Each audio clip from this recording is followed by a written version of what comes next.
All right.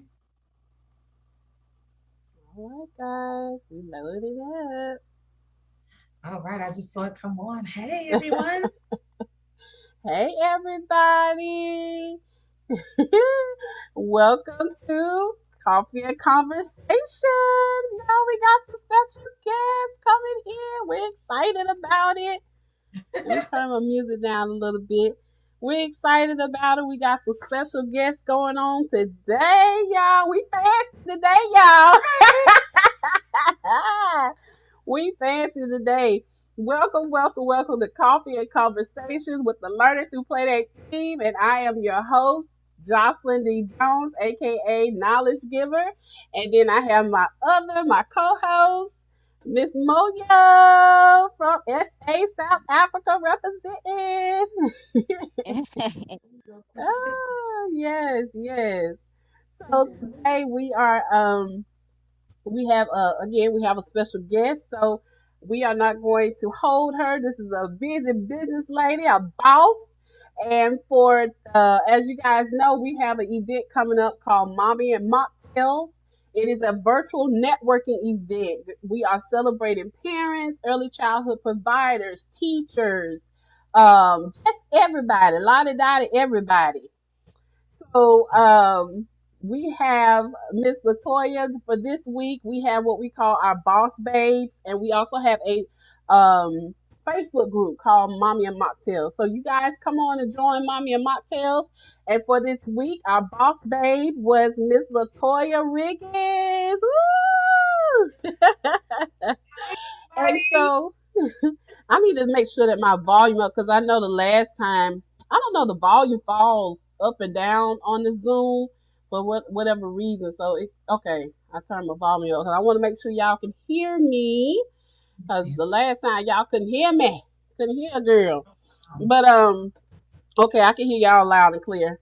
So we are gonna have Miss Latoya. She's gonna introduce herself and we're going to get into what she does, why she does what she does, and how is her business benefiting the early childhood industry.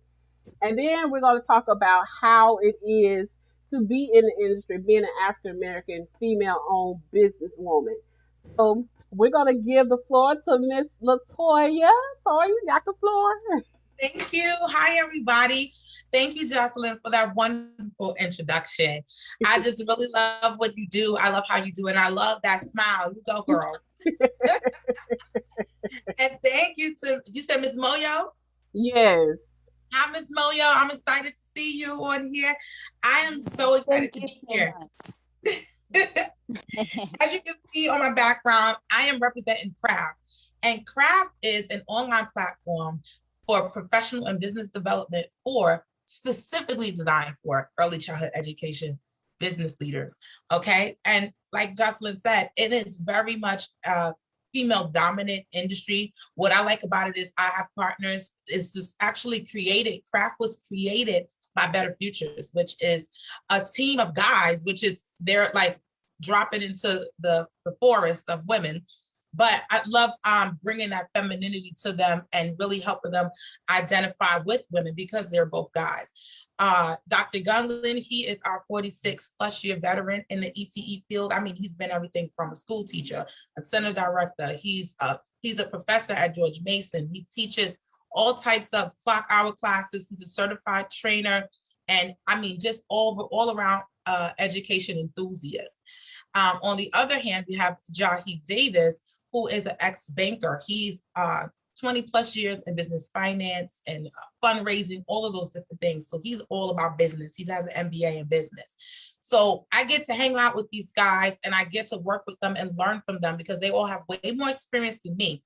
But just to give you a little background on how I'm connected to the ECE field, I love to tell this story because growing up, I'm from New York City, so shout out NYC. I'm actually from the Bronx, but my sister, when she got about 22, 23 years old, she moved to Brooklyn and she moved into this big brownstone and she had 3 kids of her own. And she said, I always would want to open up my own childcare center because she used to be like our babysitter growing up. Like my big sister, she used to have all the kids. And she said, I would love to open up my own childcare center. I'm going to do it in my house. And I heard so many people say, like, in your house. What you mean you're gonna do it in your house? That's bootleg. Like, they didn't understand that that's a business. And so I was so proud of my sister because she didn't let anybody stop her. She went and researched on how to get licensed. She went and took the classes. She went and got her inspection. And next thing you know, we was shopping for furniture. We set the house up. We set the first floor up into the first part, like the big open space in the front was for the toddlers. And then in the den, she had for the infants. And that was like where all the kids did nap time because it was a little, more cozy in there. And what I did was not only watch her beat the odds, but I watched her build a business and build a whole center in her home and slap everybody in the face with those naysayers. You know what I mean? And not only did she do that, she was able to get clients. So people that didn't believe, they're like, wait a minute, people are paying you? People are really coming and bringing their kids here? Yes. And guess who? Yes. And I told her, I said, whatever you need, you already know I got you, sis. So she said, well, I'm going to need you to work there, because I need to get some more credentials. So I'm going to have to go to school part-time. Come on in here and help me out. I would work there after school. And what I realized about myself, not only that I'm great with children, but I'm also great with the parents. And because I was a teenager then, you would think that parents would be like, you leaving my kid with this kid? Nobody ever questioned it because I was so responsible. The children loved me. And I would wear their little butts out. I would take them. I was young, so I could play with them. I could run around and chase them. I used to take them to the playground. And by the time their parents get them, what they do is feed them suckers out. It would always be a near and dear thing to my heart. And my sister, she still works in the ECE field. We transitioned from New York to DC. So she works in centers now, but she has about 20 years of experience. And wow. Yeah, and she specializes in infant care. And we call her the baby. Yes. I don't know how she does it. She can have 2 babies. The babies go crazy over her.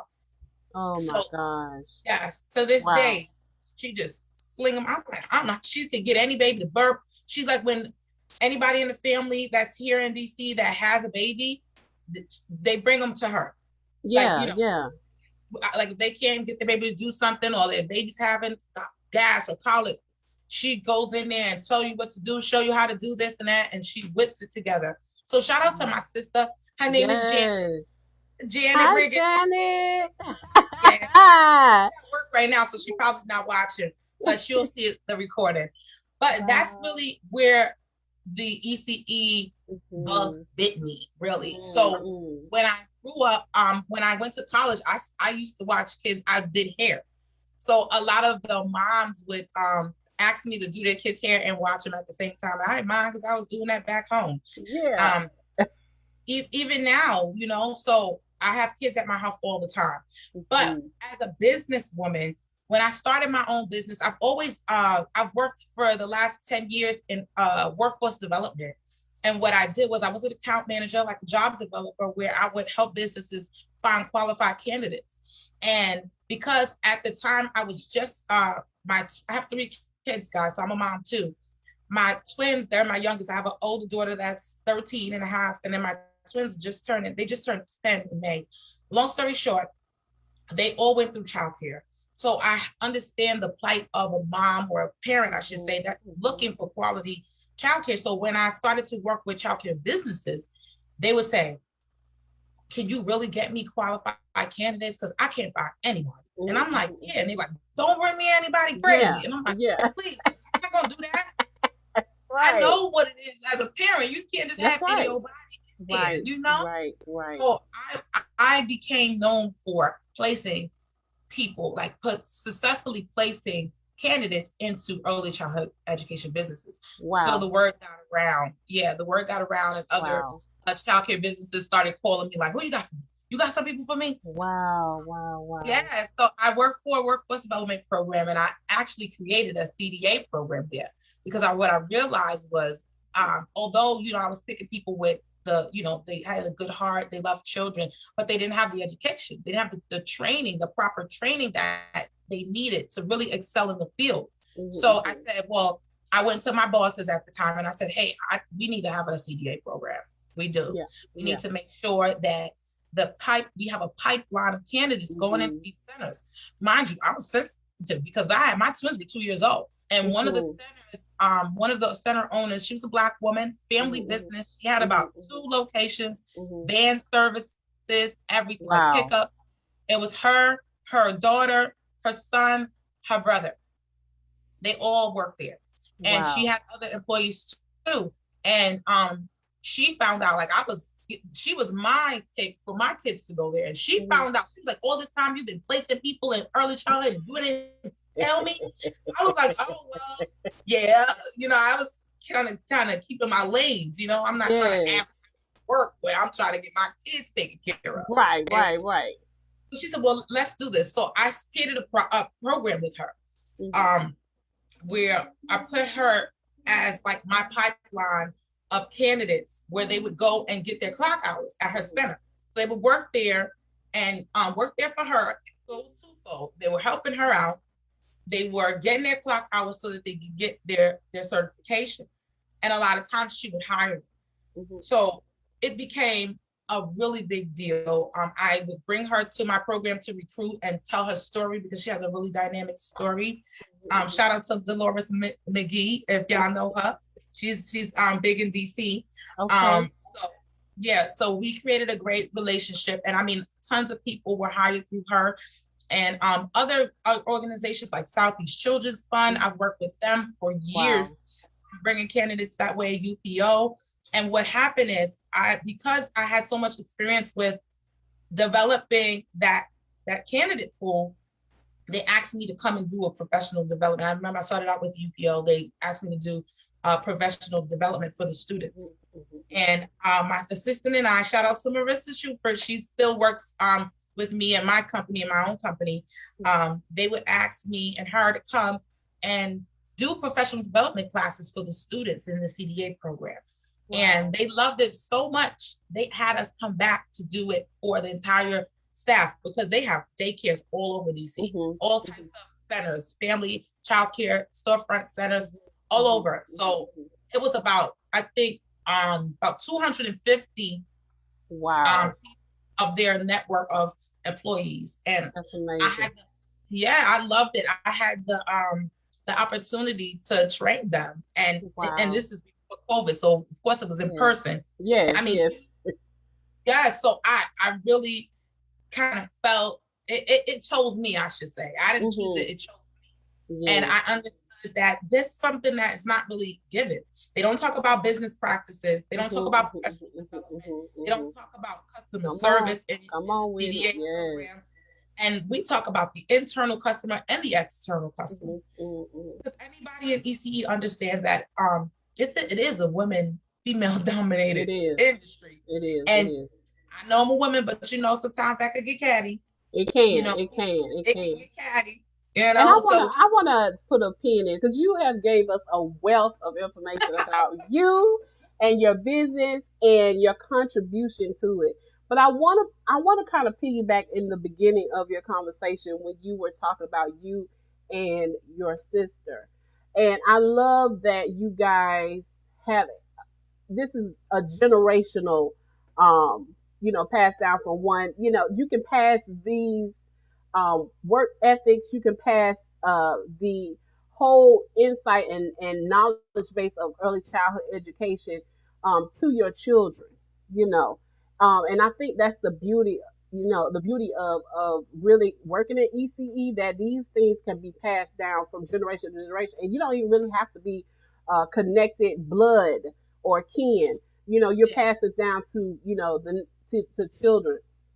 And so, just the start of, working with your sister and how, that was your bud. And then you just started just branching off from then, finding your way in early childhood education and then finding your niche, And I think that is so important, like really understanding your niche in early childhood because, everybody's looking for childcare, And sometimes we fall into that category. Okay, so we just trying to pay these bills. We trying to do this, especially if you are in home. I'm trying to pay these bills. I'm trying to get butts in the seats, But really focusing and honing on what you really love, it doesn't become a job anymore. It really becomes your passion. Yeah. And I think that's something that we really got to kind of focus on in early childhood is really understanding, it's more than opening up your home, and that's a Yeah, lot, okay, it in is. itself. Open up your home to different people and people in and out of your in and out of your lifestyle. So that is, because for me, I dedicated my whole, I'm in an apartment, so I dedicated my whole apartment to my business. So my business was not my own. It was really the kids, and Yeah. it can be very draining, So I think really, focusing on those things, what you really love to do. And I knew that, I love to do what I do, but when you said that, that really stuck out to me that when you branched off, you found yourself. Your starting Yeah. point was with your family. That was your nucleus. Working with your sister, finding, love in that, working with your sister. And then you left from that and started really branching off and really, understanding what you really love to do. Train people, be in the public, serving people, educating, sharing, empowering people. So that was really, really something that really stuck out for me. Wow. Wow, wow, wow. Well, thank you. I Yes. mean, I really love to talk about it because, like you said, like when you look back, you're like, wow, you don't realize how you go through certain things and it Mm-hmm, prepares you for what you're up against. mm-hmm. Who knew? Yeah, yeah, Who knew? And yeah. you guys are so brave, as an entrepreneur. I started my business formally in 2015, but I didn't really launch it until 2020. Mm-hmm, And I'll be honest, like looking, having my sister as my backbone and just seeing her jump out there on her own at such a young age, and then mm-hmm, dealing with so many business owners, especially Black women that took that leap of faith mm-hmm, that have real businesses mm-hmm, that are successful. It mm-hmm. gave me the courage to go ahead and do it, go ahead and jump out on my Yes. own. And like I said, working with Better Futures has been amazing because they're so deep into it. They're way deeper than me. And I'm like, what? Who's deeper Mm-hmm. than me? And I got so much from them, and they really put forth so many opportunities for me to meet so many other individuals in this business that Mm-hmm. now I realize, through working with them, what my strong suit and my contribution could be to early childhood education. And my specialty as an associate consultant with Better Futures is I'm not just the specialist for craft, but I'm also a brand marketing specialist for ECE. And Yes. I specialize in ECE businesses. Mm-hmm, I mm-hmm, work with them on their logos, their websites. I mm-hmm. design because I'm an artist first. I've been an artist my whole life. So I Yes. get to draw, I get to sketch, I get to create, I get to mess around, and I love technology. Like you said, I'm always on the internet. I love social media.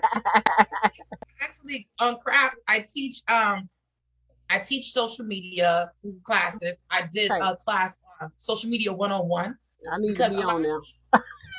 because a lot of people just don't even know how to set up an account, and they don't Yeah. understand the importance of meeting your customers, your clients, your families where they are. And through all of that training I had with other organizations, it helped me, like you said, to find myself and find my niche and my value in the ECE world. And I love working with owners and leaders. I've worked with directors, I've worked with owners, I still work with owners. I actually manage uh, marketing for some centers where I do everything from their logo to their signage on their buildings. I mean, everything there, their swag bags. I create it all. And I love to do it, guys. Like, I love working with you guys. And I love to draw. So I get to, create little sketches and things like that Yeah. for their logos. And I love to educate them and Yes. teach them how to do it because it's not, I didn't make this up, guys, but y'all know the model. If I give you a fish, you'll eat for a day. If I Mm-hmm. teach you a fish, you'll eat forever. So I don't Yes. just do it for them. I teach them how to do it. I'll help you do it, but I'm going to Yes. make sure that you understand the process. So if you do pay somebody to do it, or you pay me to do it, you understand what the parameters are and how it's supposed to look. What are you supposed to get? Because I've seen so many early childhood education business owners get duped.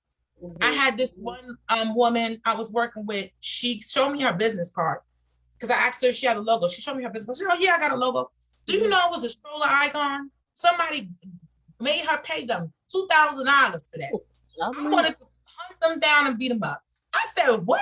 And I had to Yes. break it to her. She was like, yeah, this is my logo. It was a stroller icon. It wasn't even anything special. I was like, this is a Vista print icon. Like, you do Yes. hairdressing, it's nothing unique. And they charged about $2,000 for this. I was like, I'm sorry to let you know this. Hey, Clayton. Hey, hey, hey, hey.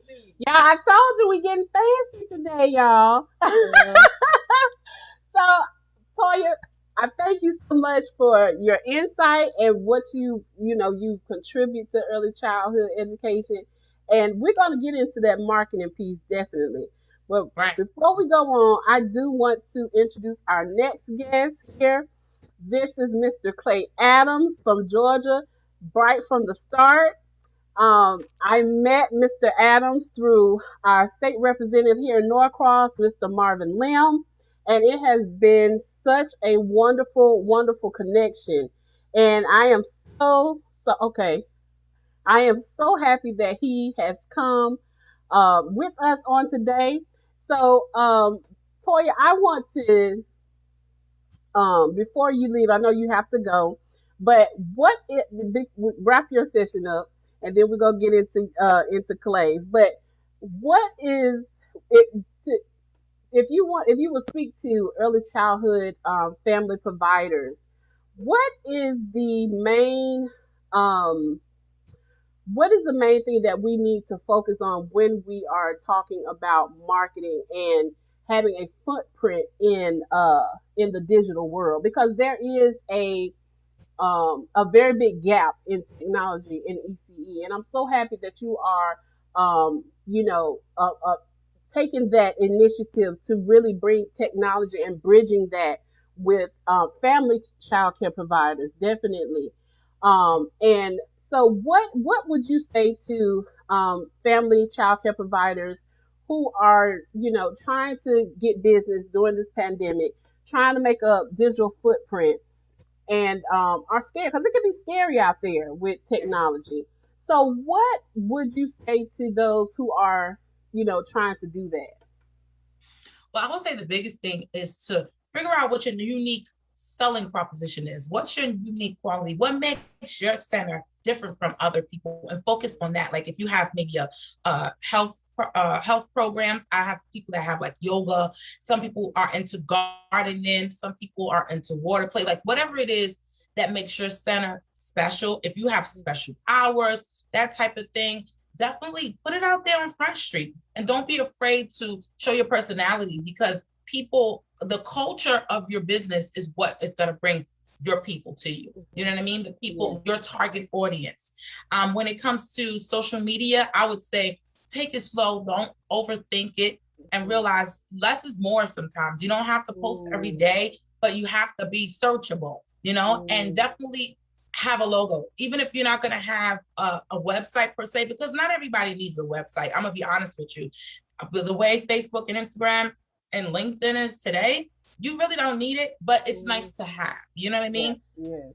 But it's not a need. I would say focus on being genuine, focus on your branding, something that sends your business to the front, something that sets you apart, that's recognizable, and have signage up so that you have your own marketing as far as in front of your house, if you have a house, or any place that you can put it that can mark your space. And also, I say get a craft membership. You can find us at www.betterfuturesdc.com and follow us on social media. If you're on Facebook, we're at Craft Cafe Live. I'm LaToya Corinne on there. That's CORINNE. And if you're on Instagram, we're at Craft the word for FORECE. Okay, and it's gonna be a little craft mug. And we definitely have memberships on sale right now for Craft Family, as you see behind me, for $59.88 for the year. That's less than $5 each month. Okay, you can spend that on Starbucks coffee, but then you can make it. All right. Right. Come on, because we have more than just marketing classes. We have business planning, succession planning, accounting, operations, all of those good things. Anything that you need to run a business, we support you on. And we have an upcoming cohort coming up for accounting, where we are taking people in and actually helping them to implement accounting systems into their business. Okay. So Awesome. I'll leave it at that. And hi, Clayton, welcome.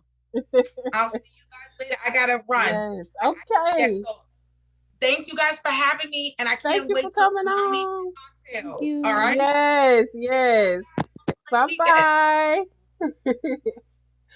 And you can find Toya's information. She is our week um, boss maid for the week, and all of her information is in our Mommy and Mocktails Facebook group. So find Toya's information if you need some help in consulting. All right. So next up, we have another special guest. Again, this is Mr. Clay Adams, and we're so elated to have you on this afternoon. Thank you for coming, sir. I know that your schedule is super busy. And so so what I want, if you don't mind, telling us about who you are, what you do, and your initiative in serving Georgia families and children. So we can't wait to hear from you. So we're going to give you the floor. All righty. Good afternoon, y'all. I'm Clayton Adams. I work for the Department of Early Care and Learning. My title is Lead Coordinator for Community Partnerships. So what that means pretty much is I work in a 26 county region of Northeast Georgia that includes Gwinnett County.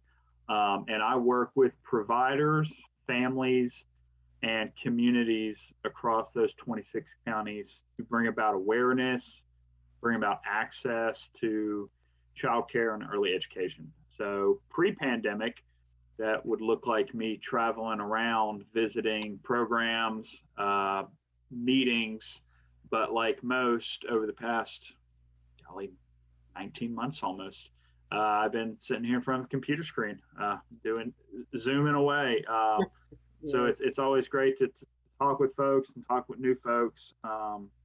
And I just appreciate you reaching out to me. Yes, yes. And Clay is so humble, and he is very, very dedicated into what he's doing. And it has not been easy, during the pandemic. Can you share with us some of the experiences that you see or the crises that's going on in the early childhood work industry? What are some things that early childhood providers are going through, centers, and especially our family child care? We've been kind of focusing on family child care this session with Miss LaToya coming in. She works specifically with the National Family Child Care organizations, and her business is niched into that. Can you kind of focus on that as you're, talking about these experiences and the state of early childhood in Georgia? Certainly. So, I think the number one issue is staffing. Mm-hmm. That's what we hear. I hear it every day. It's staffing. It's filling staffing needs. It's having quality staff. It's having reliable. That's always been it's always been a challenge with early education and childcare. Staffing's always been an issue, Yes. but the pandemic has just brought that to light and really just kind of heightened it that much more. When the pandemic hit back in early mid-March of last year, I think so many people both nationally and throughout the state thought that it would be kind of the nail in the coffin for childcare. I think so many people thought we were going to see this kind of mass exodus of closures, that people were going to close because of a variety of issues. And that didn't really turn out, thankfully, as much as what people thought. We, of course, we had closures over the past year and a half. Yes. I think a lot of people, whether that was closures because of, financially they just weren't making it, of course, families taking their kids out. We, with family learning homes, so many of those are operated by older folks who I think retired. We saw a lot. I heard about that a lot anecdotally. Is I was planning on retiring in 2 to 3 years, but now I'm just going to retire now. or I'm going to completely do a career change, completely shift gears. I heard about that a lot when it came to family learning homes. But overall, we didn't experience the amount of closures, again, thankfully, that we thought. Well, then fast forward about 6 months in the pandemic, then the conversation kind of started going, well, we're not seeing the closures that we thought, but we're just going to see low enrollment, which will eventually lead to closures. You know, schools across the state were still out. You know, a lot of the schools that were back in person by last August of 2020, you know, still probably dealt with 2-week quarantines here, 2-week quarantines there, this, that, and the other. So low enrollment, you know, and again, there were plenty of centers and plenty of homes that experienced low enrollment, parents taking their kids out, and centers especially, you know, classrooms having to be shut down because low enrollment. That definitely happened, but again, it didn't happen on near what we thought it would, right? And so especially by fall of last year, definitely by January of this year, every school in the state of Georgia, K through 12, was back in person. So, you know, people were starting to go back to their jobs if they've been at home. So fortunately, a lot of those kids who may have been at home and not been in that childcare setting, they went back. Well, then earlier this year, the conversation was staffing. And that's still to this day what we hear. That's by far the biggest issue, by far the biggest challenge. It is staffing and filling those much needed roles. And why do you think that that is with staffing? What's your take on that? You know, seeing, you know, I know you're seeing data in front of you, but really the grassroots or the voices of you know, these the staff or, you know, the workforce, are you able to really focus and zoom in on the grassroots part of it, really hearing the stories and the experiences of you know, staff and their say so in it? Because, you know, a lot of times, you know, and I'm in the field, you know, like I'm not just, you know, training and doing this, but I am actually a provider, guys. So during the pandemic for me, I lost all my kids and I still don't have my kids. I just, like, you know, I have drop-ins every now and then. I do have drop-ins, and I homeschool my niece, so she's here, you know. So, you know, sometimes I have a really good month. Everybody's here, you know, and then sometimes, you know, it's very sporadic because, you know, families, you know, feel the way that they feel, and we totally understand it. So, you know, really having a voice for me as a provider is important. So how do you guys deal with that, listening to any staff and the business owners and so forth? How do you guys go about doing that? So to answer the first part of your question, which I believe was what pretty much why is staffing such a challenge? It's pay. We all know that. It's the elephant in the room. It's been the elephant in the room for 50 years. Yes. I'll be blunt with you. I mean, it is. Yeah. Just be real with it. It really is. It's low pay. It's folks can go across the street. You know, I was on a call last week with some folks up in Northwest Georgia, up in Dalton, and there was a big, huge, I forgot what it's called, a huge new, like, gas station, but like one of those big, like, travel centers being built, and they're offering right off the bat $16 an hour. So there you go. They're going to win. They're always going to win. And again, going back to what I said before, these have always been challenges in childcare. This is not pandemic related. No, this is not at all. This is the day before the pandemic. An hour before, you know, like, childcare is hard. It is financially hard. The margins are razor thin. They are. You know, it's with, the overhead. I mean, we all know Mhm. that. We all Yes. understand that. So Yes. that Yes. is the biggest challenge is the pay. Mhm. Um, Mhm. and certainly childcare is not the only industry that is being affected Yes. by this. I mean, we Exactly. all know we can drive 5 miles down the road, Mhm. and every place we pass has a now hiring sign. Yep. That's right. Whether it's Exactly. McDonald's or whatever it is, Mhm. everybody is feeling the brunt of Mhm. this. Yeah. But childcare, especially because Yes. we need highly trained Mhm. individuals to fill these roles. Yeah. But if they can go down the street and make Mhm. more at Mhm. wherever, then they're going to do that.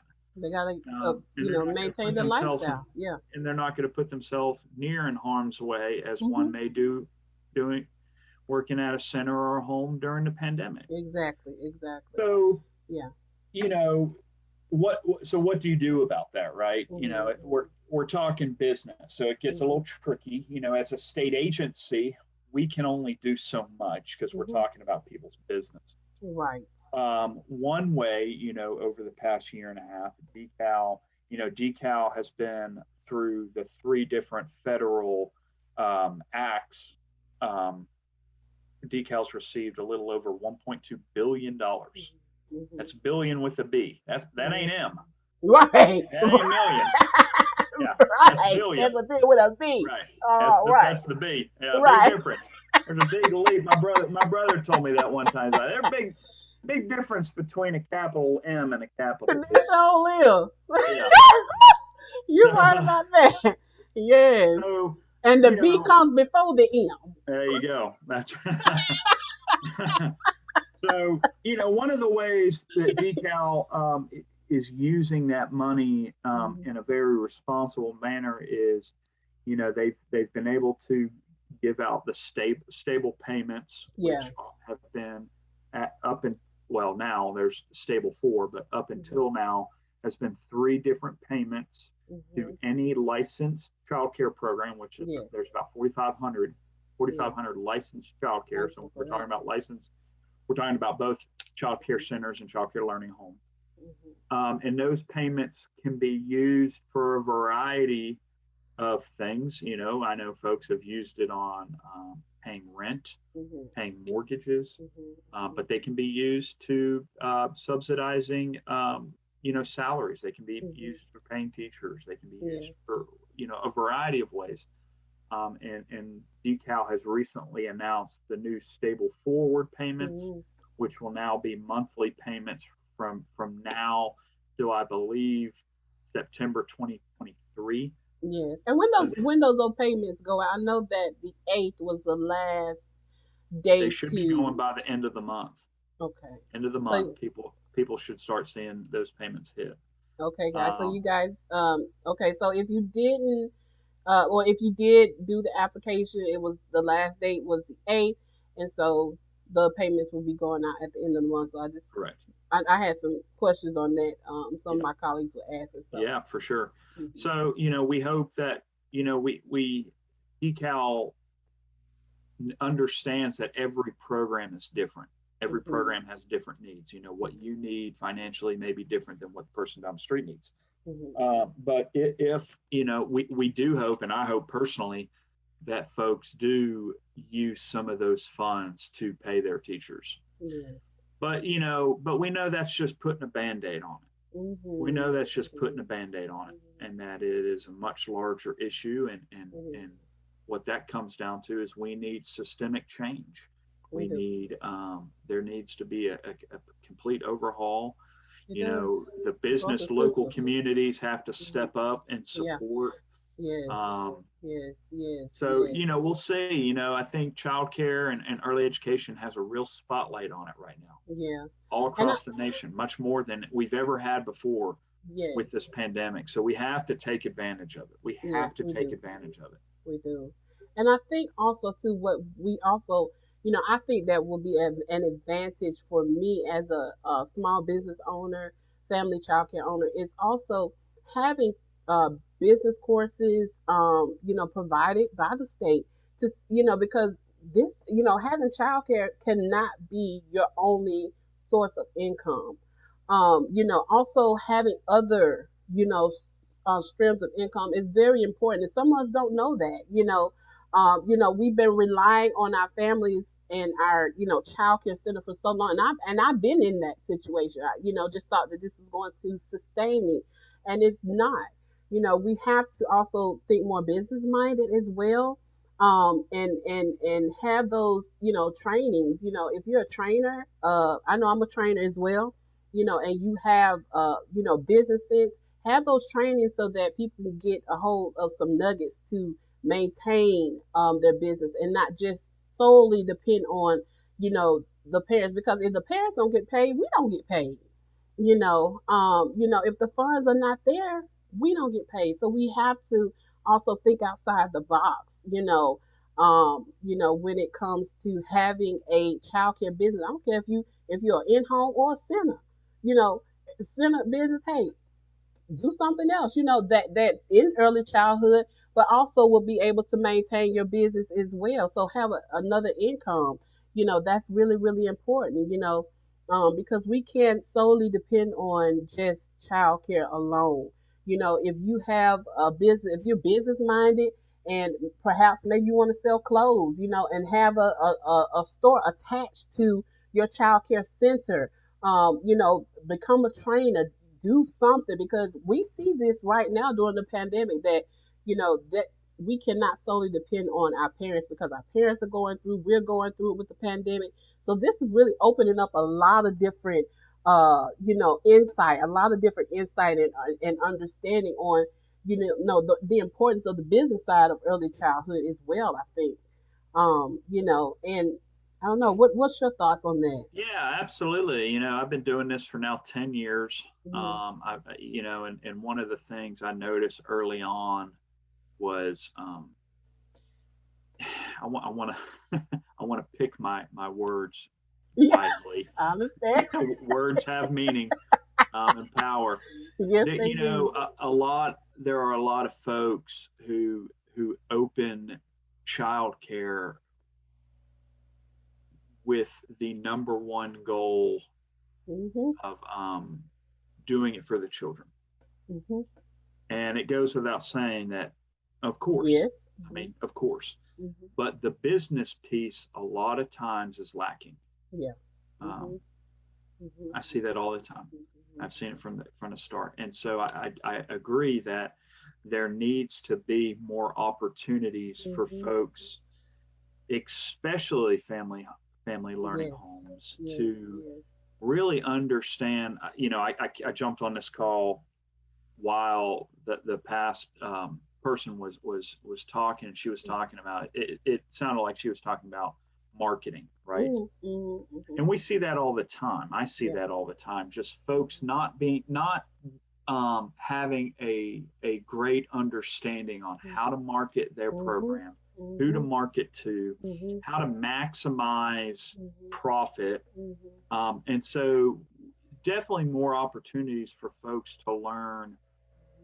You know, I mean, I've dealt with people, probably gonna get in trouble for this. I've dealt with so many people in the past who have never made a budget. Yeah. Yeah. I've dealt with so many people in the past who do not know how to send an email. Mhm. I mean, Yes. these are Oh real yeah. things that Yeah, they are real. Yes, um, especially our older, for sure, for sure, professionals and people have been doing it for a teachers. long time. They've been doing it a long time, and Yeah, it's some people still giving out paper receipts. You know what I'm for saying? Like, sure. Oh gosh, it. or Yeah, just even, yeah. You know. I hear stories all the time of, the folks, if a family cannot pay for whatever reason, then the program being, accepting that and just being okay, Mhm. I got you, just pay me when you can. Yeah. And while that is very commendable, Mhm. um, you have that mindset for too many families, you're not going to be open a long You're time. not. You You're know what not. I mean? You're Like, not. Yeah. you I you I can't understand that. I you have to understand that. balance Yes.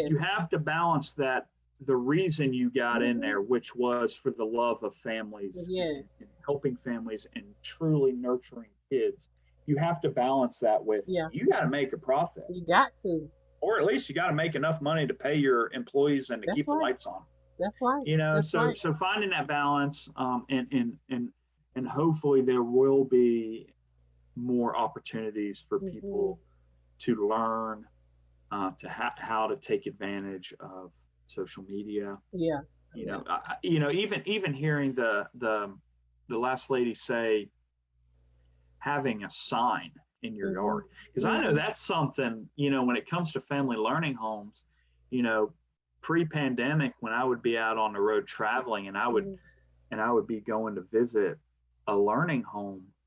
I mean, it's in a neighborhood, and if I didn't have that direction, I would have driven right past it. Yeah. Right. Right. Like Right. it's just it's another house in the neighborhood. Mhm. Mhm. And if Mhm. they had a little sign, Yep. sign, like whatever, a political sign or Yep. something, Yep. Yep. I think that would greatly help, It because will. I Mhm. thought about that often. Like, unless Mhm. you know that is Mhm. a child care, Mhm. you're Mhm. not going to know that. Right. So Exactly. it's Yeah. little things like that. Yes. Yes. To That bring it it's up a just much notch. needed. Yeah, Mhm. for sure. And Yes. and and you know, fortunately, a lot of this stuff is free now. You know, Mhm. Facebook is free, Mhm. Instagram is free. It doesn't Yep. cost a dollar to do these things. You have to understand your clientele, and Yeah. you have to understand how this stuff works. Yes. Yes. But you have to learn that. It's not something that just you know you have to Yes. learn that. You do. You do. Me myself, I'm not saying that I've, made it over, but I just you saying those things, and I look back and see all the mistakes that I made, and I'm like, not this time. This is going to be a different scenario. But definitely, me myself, just talking to the providers and the childcare center businesses, just branding yourself and marketing yourself and really staying relevant in the face of, you know, uh, social media and getting those emails and reviews. It is actually money. It is money. You don't see. I mean, you can't spend it, but people need to hear the voices of people who are using your services, and really getting that data, you know, and meeting the people at their needs. That was the most it was like a light bulb that really turned on for me. And I took business coaching classes, and it was a scholarship I got from Micro Mentors. There are platforms that have free mentorships. That's another thing. Find a mentor, a coach. Get you a coach, and I mean a certified coach, somebody who's been through it, who has some degrees underneath. I'm not talking about uh, lighty dotty everybody. I'm talking about somebody who is boss. Okay. My shout out to my business coach. I have two. Miss Stacy Ames, she is boss in Philadelphia, and then also my other business coach in New Mexico, Valerie Alcon. She is boss. These are women who have been through it, and they have degrees to back up what they're doing. They are stakeholders where they are. People come to them, sit at their feet. Okay. So, invest in yourself. That is so important. Invest in these trainers here in Georgia.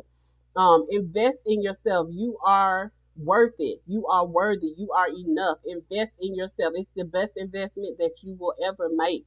And go to micromentors.com. Connect to people who are business coaches. They are business coaches from all around the world. And you can find your niche there. You can find people who are in your industry or what you want to do in the ECE industry. So I think that's really important too, Clayton, just to find having a mentor, to help you catapult your business, because we don't know, because we are so involved in making sure that we in compliance with the state. We making sure that the families are being served. And then the business portion is really to the back end because we're serving. We're so busy serving and making sure everything is staying afloat that we don't, think business minded. And I think that is so important that we got to make that shift, make that mindset, make that shift in that. So that's super important. So that's one tip, one nugget that I would give to everybody. Get you a business coach. I probably would have made my million already 10 years ago. I'm serious, and I'm not kidding. I probably would already have made my million already. So, get you a business coach. And Clayton has been so supportive, and I want to thank you openly for supporting me with Learning Through Playdate because, people, it's still hard for people to even understand the concept of having a virtual learning platform for children. And Clayton and Mr. Marvin Lim have been very supportive with our initiative. And Miss Moyo she is our parent coordinator in South Africa. So, we've been doing classes in South Africa. So we're seeing a global perspective. So this is not just going on here in Georgia, but it is also going on even the more in South Africa and Zimbabwe. We have teachers who have not gotten paid, have no stimulus since 2020 of December. They have no kind of funding. They have been shut down. There's inflation going on. Right now, during the summertime and the spring, they're in the springtime right now in summer. So our seasons are opposite. So when we're in the fall, they're in the spring. So right now, they are going through what is called a shedding. And so for 6 hours throughout the day, they have no electricity. None. Okay, so these things are going on globally.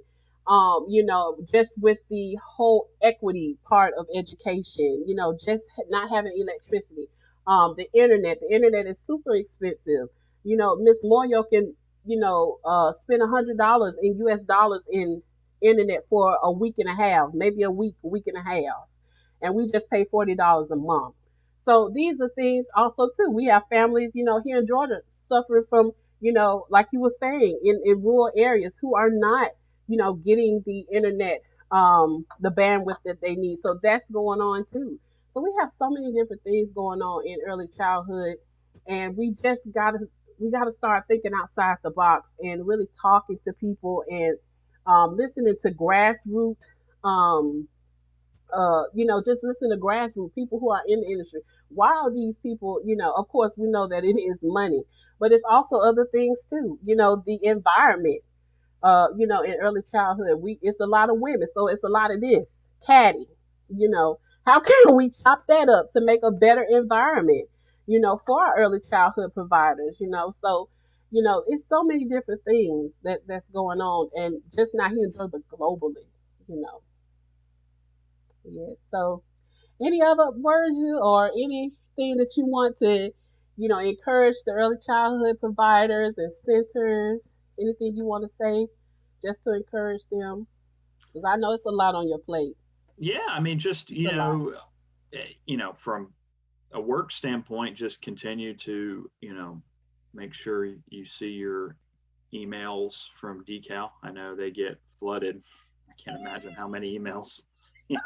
I know I sent a lot of emails. Yes. Oh, and But don't no, forget to tell us about your training too. The training that you what's that? Which one?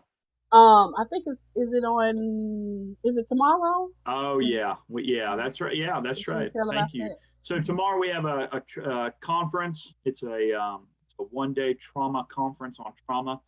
This is the second time we've done this. It's all virtual. I know I'm telling folks literally less than 24 hours. But we also are holding the same one in December. Let me pull up, make sure I get the exact. I don't want to give out a wrong day. So it's Okay. tomorrow. It's also December 4th. Well, maybe Okay. it's, yeah. So there have been emails from either myself or other, community coordinators. There will be more emails coming. So if you can't make tomorrow, if you're already planning on making it tomorrow, there will be the same session. There will be right from the start training hours given, 4 hours given for attending the conference on trauma. But yeah, just, hang in there. Always reach out to folks at Decal, again, with these stable payments, with more power payments, which are going to be more payments that go directly to workers.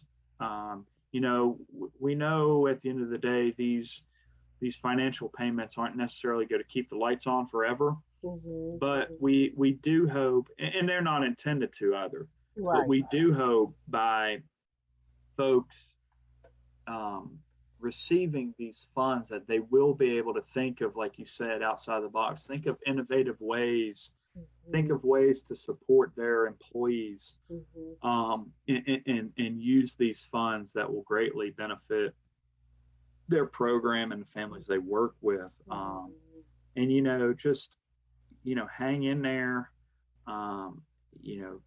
be open-minded, listen, always accept knowledge, and keep on keeping on. I mean, just always reach out. They can always reach out to me. I will make sure always be on the lookout. And then hopefully, early next year, I'll be able to get back in my car, get out of these sweatpants, and start seeing these people face to face. I've been emailing with them for almost 2 years now, and hopefully be able to we're getting there. We're getting there. We're almost there. But also stay diligent, stay healthy, for sure. Awesome. Well, thank you so much, Clay. Clay, you're so cool. You're just so laid back, so cool. I'm like, you're so cool, man. I'm telling you. It's Friday. I can't be mad. It's Friday. I just love your whole aura, your spirit, man. Y'all, Clayton is so cool. I mean, he cooler than a polar bear toenails. Yes. Well, thank you so much for stopping by for Coffee and Conversations with the Learning Through Playdate Team. Y'all, it's been a phenomenal time. So we will see y'all next week. Y'all know we're doing it again next week. I don't know if we're going to have a guest next week, but you guys know we got Mommy and Mocktails coming up on November the 20th at 12:30. We are going to have a networking event. Y'all, if you have your business, if you're an early childhood provider, center, business owner, or CD, if you're a nanny, if you're a parent, y'all come on out. It's virtual, it's free. You can network. You might need some employees. You might need a nanny to help you, maintain your household, or you just need to get out and talk to people. Y'all come on out. It's on Zoom, and we're doing it for a good cause. We are some of the proceeds, you can do donations. No, donations are welcome. But some of the proceeds are going to go towards some of our organizations for teen pregnancy in South Africa, and also here at the Rainbow House here in Georgia, in Jonesboro. We're going to give some proceeds to the Rainbow House. Miss Moya, you want to tell us what's the name of the organization? Siyanqoba Feeding Scheme. The Siyanqoba, what now?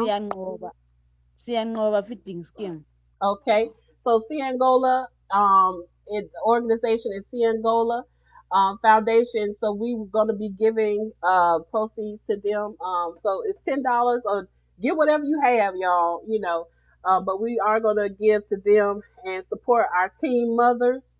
We're not going to bash them. We're not going to talk about them. I know some people out there like that, but hey, everybody, it's 1,000 other people that had children at a young age.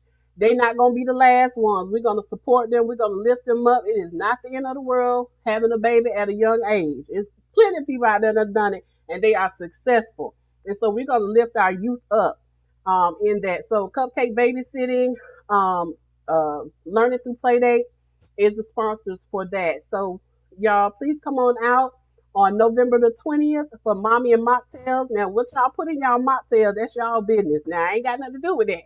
But I'm saying mocktails, okay? So get your girlfriends, do a brunch, come out and enjoy yourself. Mr.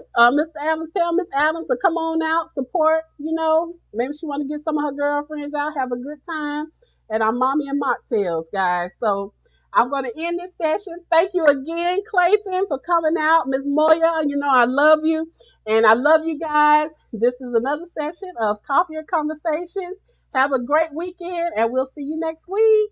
Bye. Bye-bye. Thank you. Bye, guys.